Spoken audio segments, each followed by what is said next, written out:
Pelatih Korea Selatan U23 terkejut harus hadapi timnas Indonesia di perempat final. Pundit Amerika soroti lemparan jauh Pratama Arhan. Rakyat Vietnam takjub lihat permainan kelas Eropa Garuda Muda. PSSI respon soal Nathan Choawon. Sintayong singgung Qatar usai bantai Yordania. Simak informasi selengkapnya sebagai berikut.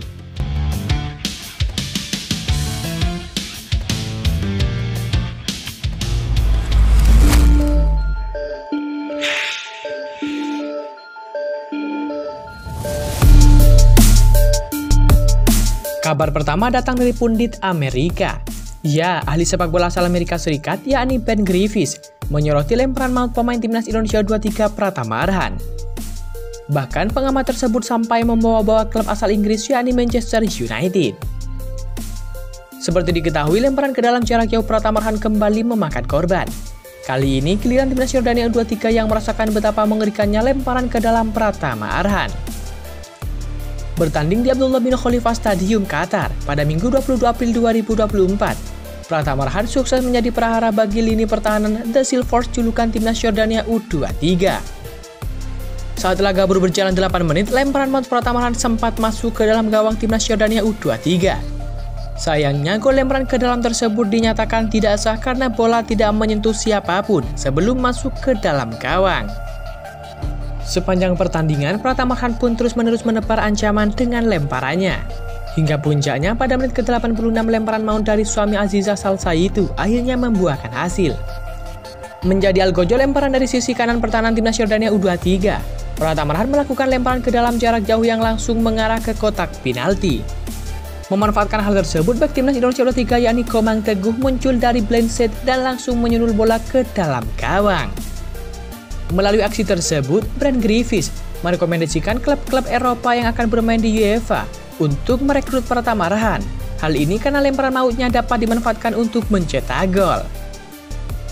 Beberapa tim di Conference League perlu mendatangkan Pratama Arhan ke Eropa karena lemparan jauhnya yang mematikan, tulis Ben Griffiths di akun X pribadinya.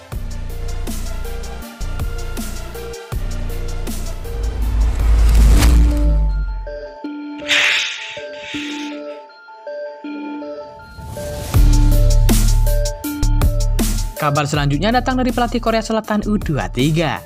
Ya, pelatih Korea Selatan U23 yakni Hwang Sung-hong mengaku terkejut melihat aksi timnas Indonesia U23 di Piala Asia U23 2024. Hwang menilai pelatih Sintayong telah menciptakan sebuah tim yang sangat bagus.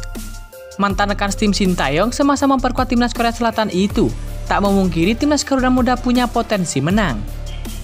Timnas Indonesia U23 akan menentang Korea Selatan pada babak perempat final Piala Asia U23.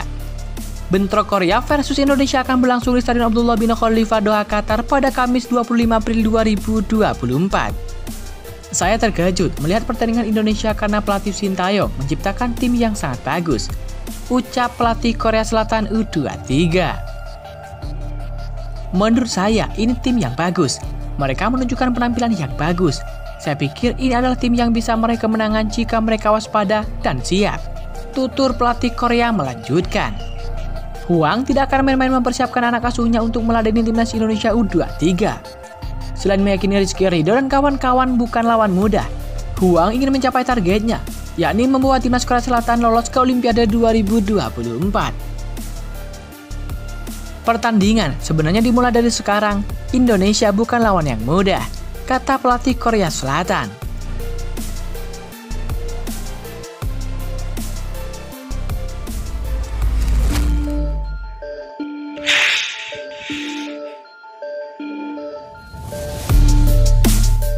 Kabar selanjutnya datang dari Nathan Choawon. Ya, jelang tampil di babak 8 besar, timnas Indonesia U23 mendapatkan kabar kurang baik. Salah satu pemain timnas Indonesia, yakni Nathan Choawon, meninggalkan tim dan terancam tidak bisa berlaga. Nathan Choawon harus kembali ke Belanda untuk bergabung dengan klubnya, yakni SC Raven, lantaran dia hanya mendapatkan izin 1 pekan gabung skuad Garuda. Anggota Esko PSSI, yakni Arya Sinulinga, membenarkan hal tersebut. Dia mengatakan sejak awal lobi-lobi yang dilakukan Ketum PSSI Erick Thohir dengan klub Nathan berlangsung alot. Bahkan, Hereven Oga melepas pemainnya karena bukan agenda FIFA. Memang, awalnya PSSI melobi klub Nathan.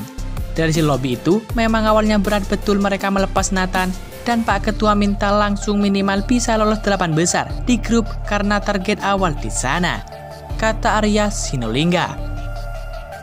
Jadi, Pak Ketua berusaha betul Nathan ini bisa main. Makanya kemarin Pak Ketua melobi ke klub Nathan agar bisa melepas. Lanjut Exco PSSI tersebut.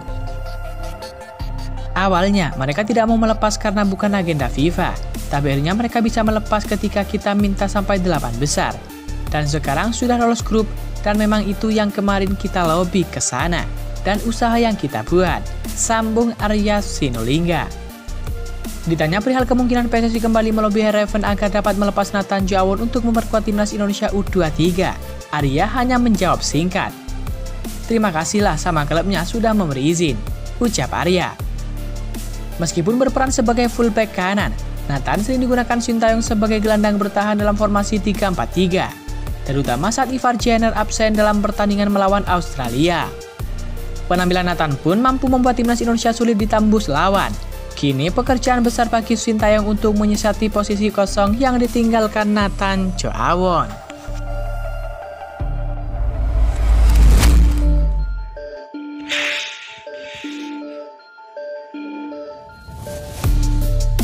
Kabar selanjutnya datang dari Sintayong.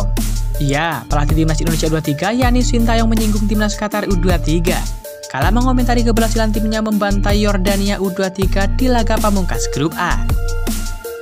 Dia menyebut kekalahan timnas Indonesia U23 dari Qatar U23 di laga perdana grup A sebagai sebuah komedi. Sintayong yakin timnas Indonesia U23 bisa mendapatkan hasil berbeda kala melawan Qatar U23 di laga perdana grup A Piala Asia U23 jika wasit berlaku adil. Sebab skuad Garuda Muda sendiri berhasil membuktikan kualitasnya di 2 laga lainnya dengan meraih kemenangan. Saya dengan jelas mengatakan bahwa pertandingan pertama tidak lebih dari sebuah pertunjukan komedi, ujar Sintayong. Saya masih percaya bahwa kedepannya kami tidak bisa memainkan pertandingan sepak bola seperti ini lagi. Jika seandainya wasit menjalankan tugasnya dengan fair play dan adil, saya benar-benar percaya bahwa hasil pertandingan akan berbeda, ujar Sintayong. Meski mendapatkan banyak kerugian saat menelan kekalahan dari Qatar, Sintayong pun meminta para pemain timnas Indonesia U23 untuk bangkit. Ia pun mengatakan timnya kembali mendapatkan kepercayaan diri usai sukses mengalahkan Australia U23 dengan skor 1-0 di laga kedua. Saya mengatakan kepada para pemain saya untuk melupakan pertandingan tersebut. Pertandingan pertama yang kami mainkan melawan Qatar dan kemudian kami harus melangkah maju, tegas Sintayong. Kami mendapatkan kepercayaan diri kami kembali setelah memenangkan pertandingan melawan Australia, lanjut Sintayong. Lebih lanjut, Sintayong meminta kepada para pemainnya untuk bermain dengan penuh keyakinan dan hal tersebut akan membuat timnas Indonesia U23 bisa bersaing di perempat final Piala Asia U23 2024. Pelatih asal Korea Selatan itu mengatakan timnas Indonesia U23 akan memberikan kemampuan terbaiknya meski tak mengetahui hasil akhir babak selanjutnya.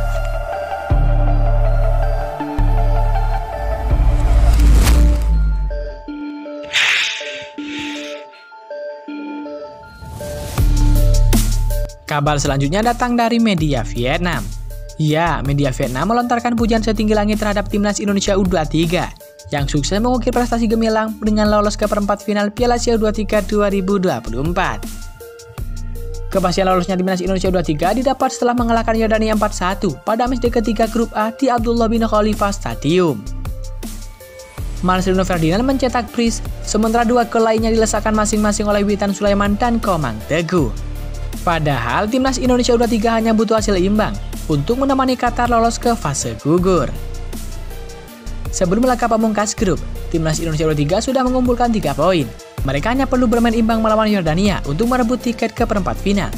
Tetapi timnas Indonesia bermain lebih baik dari itu, tulis media Vietnam. Soha.vn kemudian melanjutkan narasi bahwa apa yang ditorehkan timnas Indonesia U23 merupakan tonggak sejarah buat sepak bola ASEAN.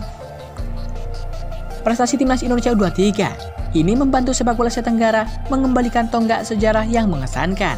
Dalam 2 tim lolos dari babak penyisihan grup Piala Asia U23. Dulu wakil Asia Tenggara di babak perempat final hanya ada 2 tim, yaitu Vietnam U23 dan Malaysia U23 pada tahun 2018.